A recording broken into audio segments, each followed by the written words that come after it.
रामचन्द्राय जनकराजजामनोहराय मामकाभीष्टदाय महितमङ्गलम्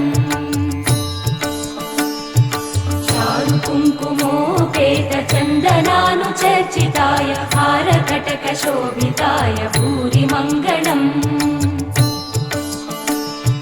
विमलरूपाय विविधवेदान्तवेद्याय सुजनचित्तकामिताय सुभगमङ्गलम् रामदासमृदुलहृदय तामरसनिवासाय स्वामि भद्रगिरिवराय दिव्यमङ्गलम्